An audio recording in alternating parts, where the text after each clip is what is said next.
Hello everyone, आज हम BA second year का paper second food science and nutrition को डिस्कस करेंगे, जिसमें हम बात करेंगे डाइजेस्टिव डिसऑर्डर्स की कि पाचन संबंधी जो विकार होते हैं या पाचन संबंधी जो बीमारियां होती है डिजीजेस, उनके बारे में बात करेंगे। इसमें फर्स्ट जो हम कल बात कर रहे थे पेप्टिक अल्सर के बारे में, प्रीवियस लेक्चर में हमने इसमें डिस्कस किया था कि क्या क्या न्यूट्रिशनल रिक्वायरमेंट होती है, क्या ट्रीटमेंट दिया जाता है, ठीक है, और कौन कौन से कॉजेज होते हैं जो पेप्टिक अल्सर के लिए या पेप्टिक अल्सर को कॉज करते हैं या उसके कारण हैं। ठीक है, आज हम बात करेंगे कि हम मील प्लानिंग कैसे करते हैं। मील प्लानिंग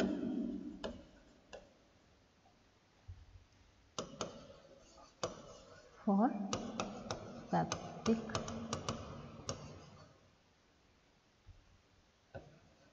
अल्सर या पेप्टिक अल्सर पेशेंट, है ना। पेप्टिक अल्सर पेशेंट के लिए हम किस तरीके से मील प्लानिंग करते हैं उसके बारे में हम आज बात करेंगे।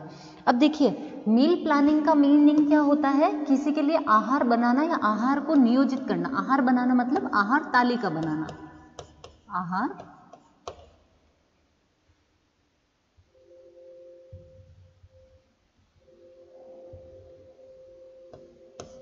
आहार तालिका बनाना, ठीक है। मीन्स हमने उसको बताया कि भाई आपको सुबह क्या खाना चाहिए, दिन में क्या खाना चाहिए, रात में क्या खाना चाहिए, क्या चीज़ आपको नहीं खानी है, क्या चीज़ आप खा सकते हो, है ना, किस प्रकार से खानी है, कितनी कुकिंग करके खानी है, किन चीज़ों का कॉम्बिनेशन खाना, किस चीज़ों का कॉम्बिनेशन नहीं खाना है, इन चीज़ों का ध्यान रखा जाता है, ठीक है, आहार तालिका में बेसिकली। तो हम इसको पेशेंट को बताएंगे, समझाएंगे, ठीक है। तो अब देखिए, सबसे पहला क्या होता है, देखो हमारा काम क्या है कि पेप्टिक अल्सर के टाइम पे रोगी की हालत बहुत खराब होती है, क्योंकि उसके पेट में, स्टमक में या फिर उसकी जो छोटी आंत का पहला भाग होता है ड्यूडेनम, उसमें घाव पड़े हुए होते हैं, है ना, कभी कभी ब्लीडिंग भी होता है उससे। तो हमको क्या करना है, रोगी की दशा को ठीक करना है, और जो उसकी दशा है उसमें उसको क्या क्या चीज़ें नहीं खानी है, क्या क्या चीज़ें उसको तकलीफ दे सकती है, उन चीज़ों को हमको हटाना है, ठीक है। तो जो हम पहला मील प्लानिंग में ध्यान रखेंगे वो है फाइबर का। फाइबर रिस्ट्रिक्टेड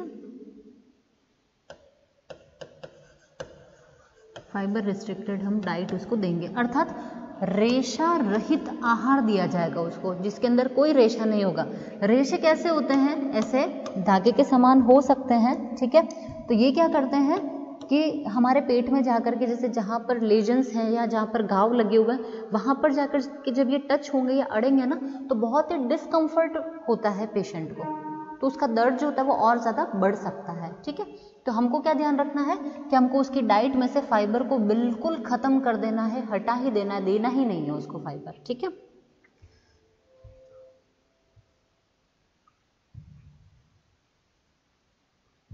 नेक्स्ट जो हम चीज़ का ध्यान रखेंगे वो है ब्लेंड डाइट देंगे उसको, ब्लेंड डाइट, ठीक है, या फिर आप ब्लेंड डाइट कह सकते हो, या फिर नो स्पाइसेस, मतलब कि कोई मिर्च मसाले नहीं होंगे इसके खाने के अंदर, कोई सुगंधित पदार्थ नहीं होंगे इसके खाने के अंदर, ठीक है। ब्लेंड डाइट में भी क्या होता है, मिर्च मसाले रेशे रहित खाना होता है, ठीक है, कोई स्वाद नहीं होता, जैसे उबला हुआ खाना होता है ना, ऐसा खाना, ठीक है। और नो स्पाइसेस मतलब कोई मसाले नहीं, मिर्च मसाले नहीं होंगे तो तेल भी नहीं होगा उसके अंदर।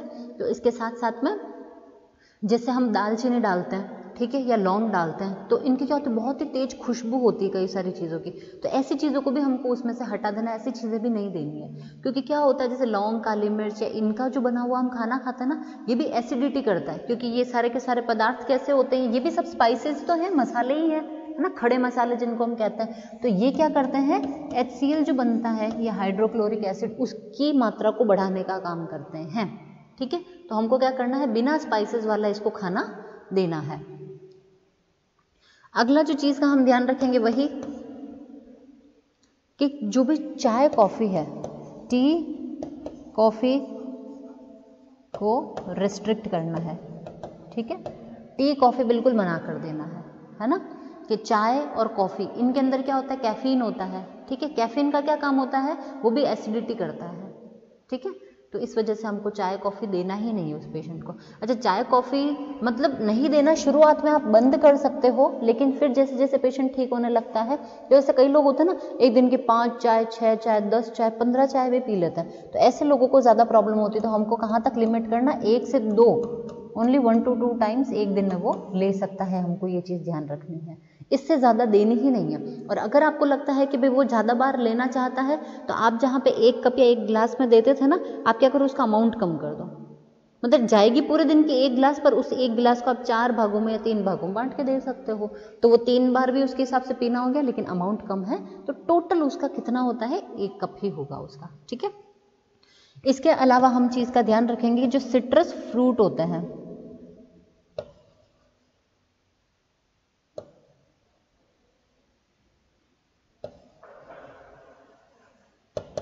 ठीक है, सिट्रस जो फ्रूट्स होते हैं, फल होते हैं, खट्टे फल, उन सबको हम बिल्कुल मना कर देंगे, वो इसको खाने ही नहीं है, क्योंकि खट्टे फल जो होते हैं वो भी क्या करते हैं, नुकसान करते हैं, एसिडिटी कर देंगे। इनमें क्या होता है, सिट्रस फ्रूट जो होता है ना, इसमें सिट्रिक एसिड होता है, जैसे कि सिट्रिक एसिड, नींबू होता है ना, नींबू में होता है सिट्रिक एसिड पाया जाता है, खट्टा खट्टा नींबू का सच जिसको कहते हैं, वो उसी से बनता है ना। तो क्या होगा, जब हमारे को अगर पहले से अगर आपको घाव है, अगर उसके ऊपर ऐसी खट्टी चीज़ या कोई चीज़ डाल दी जाए तो कितनी जलन होती है, कितना दर्द होता है, तो पेन को बढ़ाएगा। साथ में क्योंकि वो अम्लीय प्रकृति का है ना, एसिडिक नेचर का है, तो वो क्या करेगा, एसिडिक नेचर की वजह से पुनः जो HCl का प्रोडक्शन है उसको वापस बढ़ाने का काम करेगा, और जिससे कहते हैं ना आग में घी डालना, वो काम करेगा ये, ठीक है। इसलिए हमको सिट्रस फ्रूट जितने भी होते हैं इन सबको बंद कर देना है, ठीक है, रिस्ट्रिक्ट कर देना है। रिस्ट्रिक्ट का मतलब पूर्णतया निषेध देना ही नहीं है, अपने को बिल्कुल ही नहीं देना है उसको, ठीक है। नेक्स्ट जो हम बात करेंगे वो है कि जैसे ड्रिंकिंग और स्मोकिंग, ये दोनों नहीं होने चाहिए, मतलब कि मद्यपान करना, अल्कोहल लेना या स्मोकिंग करना, ये चीज़ें भी नहीं करनी। क्यों? क्योंकि स्मोकिंग और ड्रिंकिंग की जो हैबिट होती है ये भी क्या करती है, HCl के प्रोडक्शन को बढ़ाने का काम करती है, ठीक है। तो अगेन ये हमारे लिए नुकसानदायक हो सकता है, उस पेशेंट के लिए नुकसानदायक होता है, तो बिल्कुल रिस्ट्रिक्ट करना, प्रोहिबिटेड होना चाहिए, लेना ही नहीं है, हाथ ही नहीं लगाना उस चीज़ को। नेक्स्ट जो चीज़ का जिनको ध्यान रखना होता है वो है राइस, ठीक है। राइस का है अर्थात चावल जो होते हैं उसका कम से कम यूज़ करना है ना, चावल को ज़्यादा यूज़ नहीं करना है, क्योंकि क्या होते हैं, चावल केवल और केवल एम्प्टी एनर्जी ही देने का काम करते हैं, केवल कार्बोहाइड्रेट ही उसमें उपस्थित है, ठीक है। तो हमको यहाँ पर क्या चाहिए होगा, देखिए जब हमने कल न्यूट्रिशनल रिक्वायरमेंट की बात करी थी, हमको फैट और जो प्रोटीन होता है, ठीक है, इसका अमाउंट डाइट में अच्छा होना चाहिए, ताकि क्या है, वो HCl है ना, इनके साथ जब बिजी रहेगा तो वो वहाँ की स्टमक की दीवारों को प्रभावित नहीं कर पाएगा, ये उसको हार्म नहीं कर पाएगा। अब जब हम अगर राइस देंगे उसको, तो क्या है, केवल कार्बोज है, उसमें कोई फैट नहीं है, उसमें कोई प्रोटीन नहीं है, है ना, बहुत लिटिल अमाउंट में है, तो वो क्या है कि जो राइस, इसकी वजह से क्या होगा, HCl का फोकस सारा का सारा फिर से जो स्टमक की दीवारें होंगी उसके ऊपर चला जाएगा और उसको डैमेज करना शुरू कर देगा, इसलिए। नेक्स्ट हम बात करेंगे वो है बहुत ही ज़्यादा मीठी, मतलब स्वीट, ठीक है, बहुत मीठी, बहुत ही ज़्यादा ठंडी चीज़ें जो होती है ना, कोल्ड, ठीक है, या बहुत ही हॉट फूड प्रोडक्ट उसको नहीं देना है, ठीक है। जैसे कि गरम गरम चीज़, जैसे चाय एकदम गरम गरम पी ली, ठीक है, खाना एकदम गरम गरम खा लिया, सूप एकदम गरम गरम पी लिया, ठीक है, या फिर एकदम ठंडी, जैसे एकदम ठंडी चिल्ड आइसक्रीम या चिल्ड पानी पीना, ये चीज़ें भी क्या होती है, एकदम शरीर के अंदर जाकर के गर्मी करने का काम करती है, ठीक है। और बहुत ही ज़्यादा मीठा पदार्थ भी नहीं खाना चाहिए, बहुत ज़्यादा मीठा होता है, अगेन उसके अंदर हाई एनर्जी कंटेंट होगा, ठीक है, एनर्जी बहुत ज़्यादा होती है मीठी चीज़ों के अंदर, तो वो क्या करेगी। और मीठी चीज़ें जो होती है ना, अगर आपके छाले हैं या गाव लगे हो, आप उसके ऊपर भी मीठी चीज़ खाओगे तो भी वो आपको जलन पैदा करने का काम करती है, ठीक है। तब इसलिए हमको इन तीनों चीज़ों का भी ध्यान रखना चाहिए कि ऐसी चीज़ आप उसको ना दें उस पेशेंट को। जैसे कि बहुत सारी सब्जियां ऐसी होती है ना जो बहुत ही ज़्यादा गैस बनाती है, ठीक है, तो हमको क्या करना है, ऐसी सब्जियों को बिल्कुल मना कर देना है जो कि गैस पैदा करने का काम करे। जैसे कि आप देखो, कॉलीफ्लावर खाते हो ना, पत्ता गोभी, फूल गोभी जो हम खाते हैं, कॉलीफ्लावर, है ना, वो क्या करती है, गैस करने का काम करती है, ठीक है। इधर कैबेज की अगर अपन बात करें, ठीक है, पत्ता गोभी की, तो वो भी क्या करती है, गैस बनाने का काम करती है। मटर हो गए, आलू हो गए, दाल में जैसे उड़द की दाल है, मसूर की दाल है जो बहुत ज़्यादा एसिडिटी करती है, तो ऐसे कुछ फूड प्रोडक्ट होते हैं ना, उनको बिल्कुल मना रखना है, नहीं खाने देना है, ठीक है। और साथ ही साथ में अगर कोई दाल ले भी रहे हैं, जैसे मूंग की दाल अगर आप दे रहे हो तो बिना छिलके वाली दाल दो, क्योंकि छिलके में तो रेशा होता है, तो फिर से वो पेट के अंदर जा करके इरिटेशन कॉज करेगा, है ना। तो हमको क्या करना है, जितना हो सके लेस फाइबर वाला उसको खाना देना है, ठीक है। और गैस पैदा करने वाली चीज़ें तो हमको देनी ही नहीं, जैसे छोले वगैरह हो गया, राजमा हो गया, ये चीज़ें बिल्कुल मना होती हैं, है ना, तो ये नहीं देनी चाहिए आपको।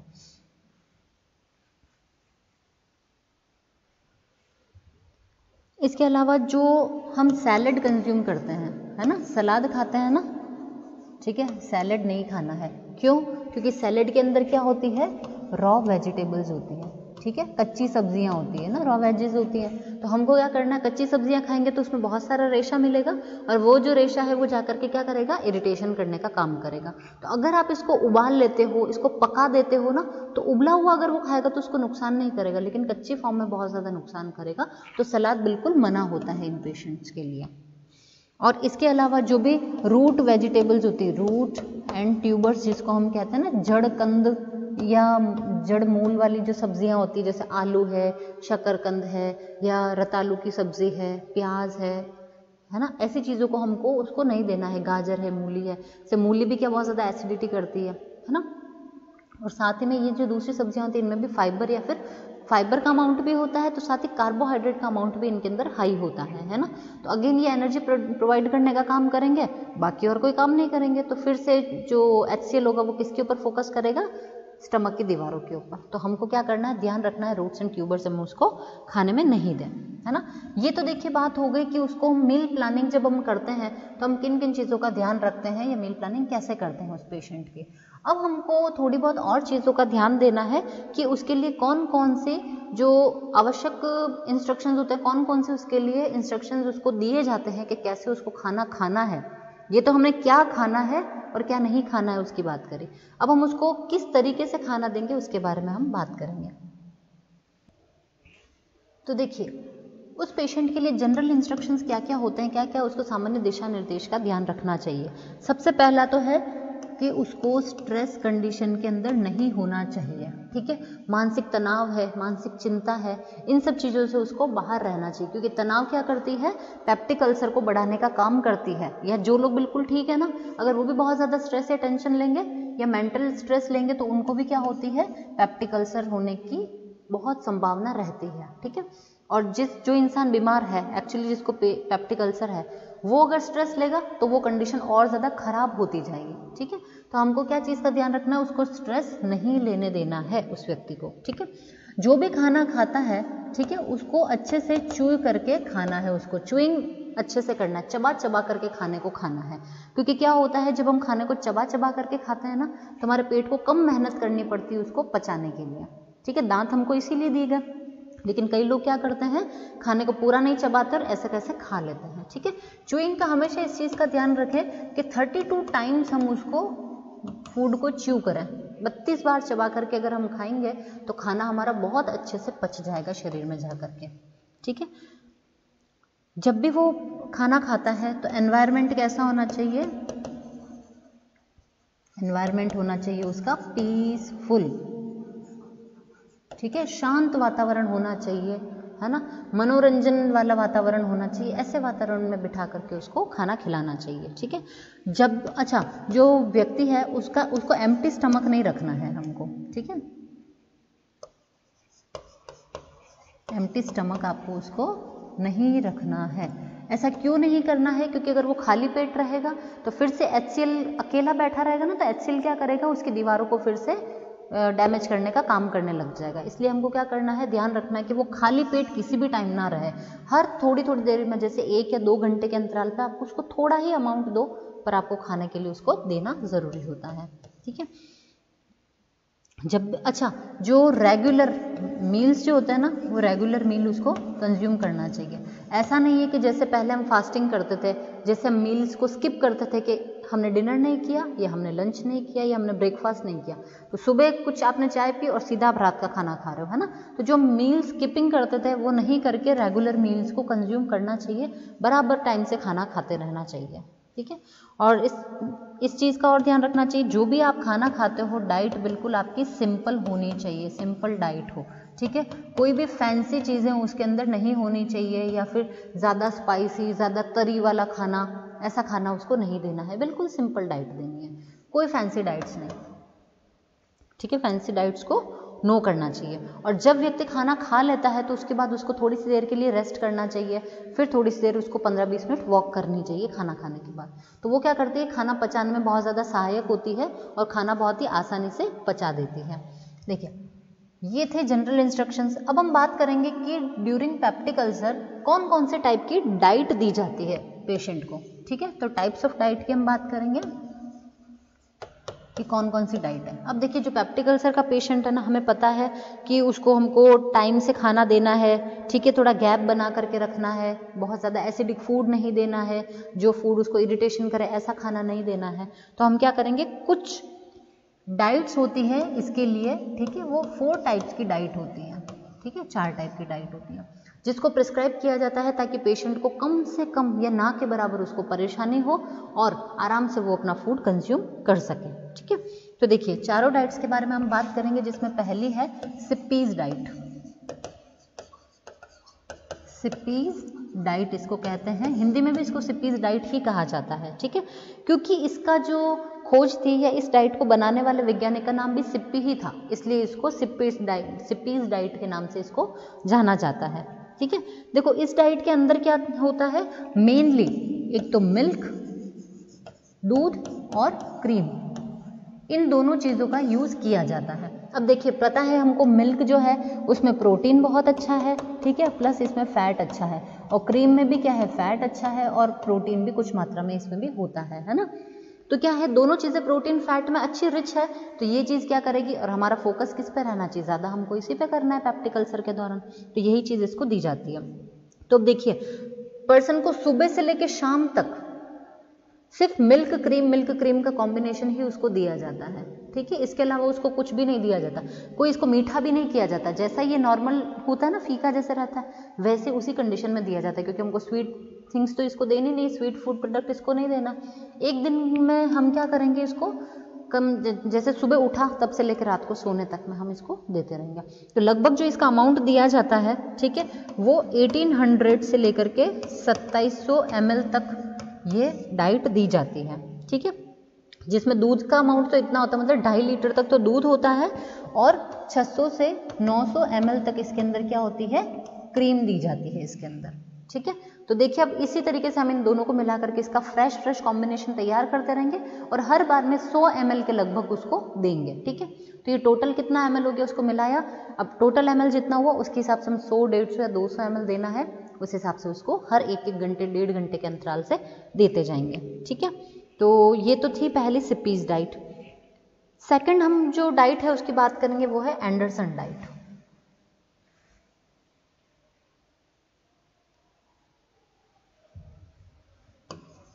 सेकंड है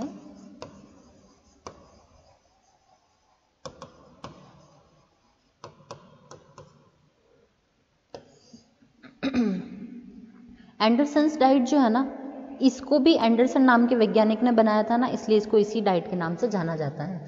अब देखिए, पहले वाली डाइट में हम क्या दे रहे थे, मिल्क और क्रीम दे रहे थे, है ना, 2 चीज़ें तो थी सही। अब उस वैज्ञानिक ने क्या किया, इन्हीं के साथ में और भी कॉम्बिनेशंस डाल दिए, जो कि है डेक्सट्रोज, ठीक है, और जिलेटिन, ये 2 कॉम्बिनेशन इसने और इसमें इंक्लूड कर दी। ये हाई एनर्जी में होता है, ये भी एनर्जी प्रोटीन अच्छी मात्रा में देता है, जिलेटिन, है ना। तो क्या किया जाता है, इनको भी इसके साथ में इनकॉर्पोरेट करके और फिर व्यक्ति को दिया जाता है।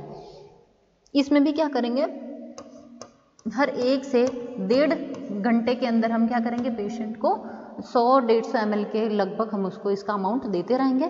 तो क्या है कि उसका पेट इसके ऊपर काम करता रहेगा, रिकवरी होती जाएगी, ठीक है।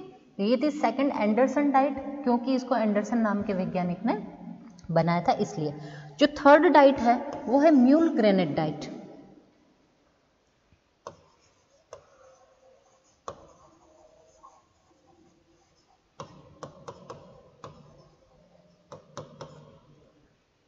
म्यूलेन ग्रेट डाइट, ठीक है, क्योंकि इसको इसी वैज्ञानिक के द्वारा तैयार किया गया था, इसलिए भी इसका नाम यही है।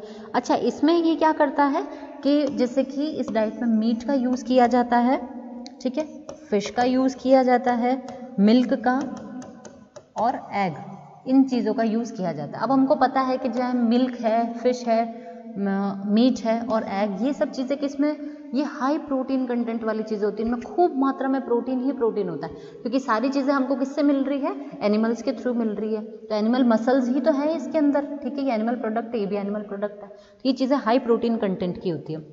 तो इसमें क्या किया जाता है, सपोज जैसे मीट का यूज़ किया, फिश का या जिसका भी यूज़ करेंगे ना, तो मीट या फिश को इसको पहले तो कुक किया, छोटे छोटे टुकड़ों में काट के इसको कुक किया, पहले इसको पीस दिया जाता है, पीसने के बाद इसको छान करके फिर इसको कुक किया जाता है, और कुक करने के बाद जो कंटेंट बनेगा ना उसमें मिल्क को और एग को मिक्स किया जाता है, फिर उस पेशेंट को ये डाइट दी जाती है, ठीक है। तो क्या होता है कि इससे उसकी जो रिकवरी होती है वो बहुत ही फास्ट होती है, ठीक है। तो क्या किया जाएगा, मीट और फिश इनको या तो पीस कर काट के पीसा और फिर कुक किया, कुक करने के बाद मिल्क के साथ एग के साथ में इसको मिक्स कर दिया जाता है, तो एक जो प्यूरी टाइप का फॉर्मेशन हो जाता है वो पेशेंट को दिया जाता है, ठीक है।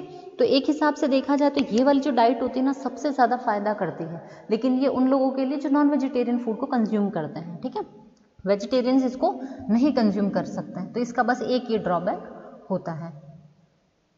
बाकी अब तक की जो जितनी भी डाइट्स थी उनमें सबसे बढ़िया डाइट ये होती है, और जो इसकी लास्ट डाइट है वो है लेनहार्ट्स डाइट,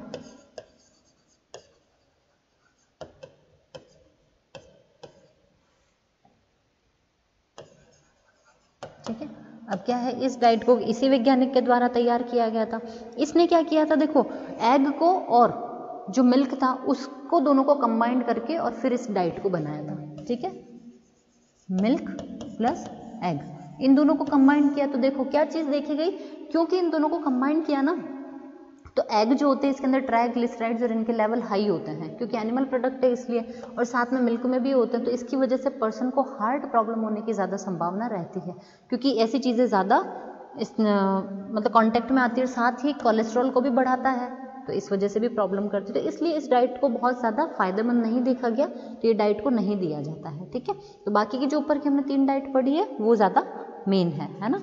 तो ये थी इसकी बेसिकली सारी की सारी डाइट्स। अब देखो जैसे जैसे पेशेंट रिकवर होने लग जाता है ना, उसके अकॉर्डिंग हम क्या करते हैं, पेशेंट की डाइट में बदलाव करते हैं। शुरुआती टाइम में जब बहुत ज़्यादा समस्या थी ना, तब तक तो इन चारों में से जो उसके लिए अप्रोप्रिएट डाइट है वो हम उसको दे देते हैं, लेकिन अब जैसे वो रिकवर करने लग गया है तो अब उसके बाद हम उसकी डाइट को शिफ्ट करेंगे, ठीक है। तो सबसे पहले हम उसको लिक्विड डाइट देते हुए जो उसको पच सकती है ऐसी डाइट देते हैं, फिर धीरे धीरे हम सॉफ्ट डाइट पे और फिर हम नॉर्मल डाइट के ऊपर आते हैं, ठीक है। तो शुरुआती पहला हफ्ता होता है जिसके अंदर तो मिल्क और जो वो क्रीम वाला कॉम्बिनेशन है, या फिर जो ये मीट वाला और जो मिल्क एग वाला जो कॉम्बिनेशन होता है, ये फिश वाला जो कॉम्बिनेशन है वो भी दिया जा सकता है। फर्स्ट वीक में वो दिया, सेकंड वीक में हम अब आ जाते हैं उसकी हम डाइट को चेंज करेंगे, ठीक है। अब आप उसको थोड़े बहुत जैसे कि लिक्विड वाली जो चीज़ें दे रहे हो ना, इसके बीच में कुछ कुछ डिफरेंट मील दे सकते हो जो कि वो इजीली डाइजेस्ट कर सकता है, ठीक है। और जो थर्ड वाला जो उसका वीक आ जाता है, अब उसके टाइम पे अब हम इसको इन सब डाइट से हटा करके सॉफ्ट डाइट के ऊपर ले आते हैं। जैसे कि आप उसको खिचड़ी दलिया दे सकते हो जो बिल्कुल पिसा हुआ है, बिल्कुल फाइन फॉर्म में होता है, ठीक है। दूध और बिस्किट दे सकते हो, दूध और टोस्ट में गला करके फिर दे सकते हो, ऐसी चीज़ों को दिया जा सकता है पेशेंट को, ठीक है। तो इस तरीके से पेशेंट की जो होती है वो रिकवरी हो जाती है। तो बेसिकली 4 टाइप की डाइट्स होती है और इस तरीके से उसका ध्यान रखा जाता है। देखिए आज के लेक्चर में हमने पेप्टिक अल्सर का कंप्लीट डाइट तक की बात कर ली है।